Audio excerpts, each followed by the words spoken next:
Institute management सॉफ्टवेअरमध्ये तुम्हाला business management tool दिलेलं आहे. याच्यावरती क्लिक केल्यानंतर तुम्ही ह्या पेजवरती घ्याल. त्या पेजवरती तुम्ही फायनान्शियल मॅनेजमेंट या टूलवर जा.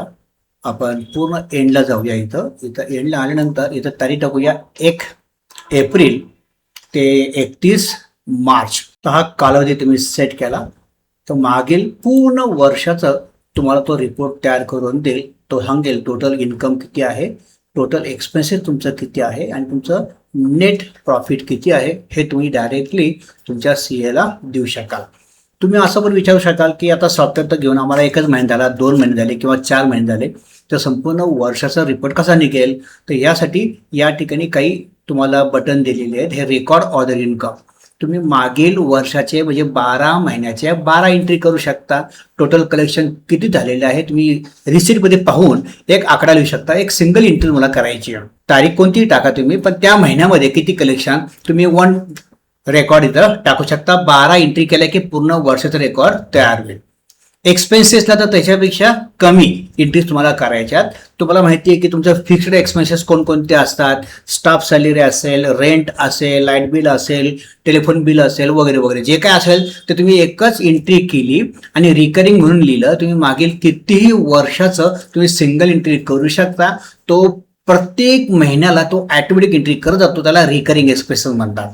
या ठिकाणी दिसतो ना तुम्हाला ऑटो ऑटो ऑटो शब्द येतात. त्याने ऑटोमॅटिकली एक्सपेन्सेस एंट्रीज केलेल्या आहेत आणि काही एंट्रीज तुम्ही स्वतःहून करू शकता. तर अशा पद्धतीने तुम्हाला पूर्ण वर्षाचा रिपोर्ट एका क्लिकने काढता येतो. तसं तुम्ही बिझनेस प्लॅनिंग पेजवर गेला तर बिझनेस प्लॅनिंग वरती तुम्हाला हे चेक करता येईल की मागच्या वर्षीपेक्षा या वर्षीचा बिझनेस कसा आहे आणि का कमी किंवा जास्त आहे याची तुम्हाला तुलना करता येईल. तर इथं दिसतंय बघा, मागच्या वर्षी 50 ॲडमिशन होते, यावेळी किती झाले 72 ॲडमिशन झालेले आहेत. या पद्धतीने तुम्हाला ते चेक करता येतं किंवा कलेक्शन वाईज पण चेक करता येतं की मागच्या वर्षीचं कलेक्शन किती आहे, 1,78,000 आहे, या वर्षीचं किती आहे 1,28,000. कमी का झालं तर आपल्याला माहिती आहे की कालावधी आपल्याला कमी मिळाला या वर्षी. मागच्या वर्षी परीक्षा खूप लवकर झाल्या होत्या.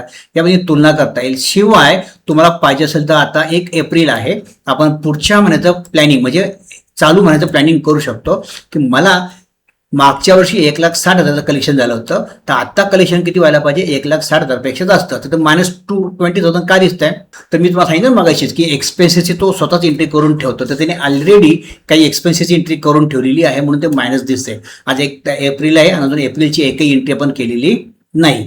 तर टोटल 69 ॲडमिशनचं तो टार्गेट देतो की 69 ॲडमिशन त्यांनी केले पाहिजेत. हे सगळे अंक तुम्ही व्यवस्थित लिहिले तुमच्या इन्स्टिट्यूट मॅनेजमेंट सॉफ्टवेअरमध्ये, तर तुम्हाला या पद्धतीने तिचा डेटा एकत्र काढून मिळेल. आपला व्यवसाय डिजिटल करा, सर्व नोंदी ऑनलाईन ठेवा आणि रेकॉर्ड्स आणि ॲनालिसिस करून आपला बिझनेस वाढवा. आजच इन्स्टिट्यूट मॅनेजमेंट सॉफ्टवेअरसाठी रजिस्टर करा.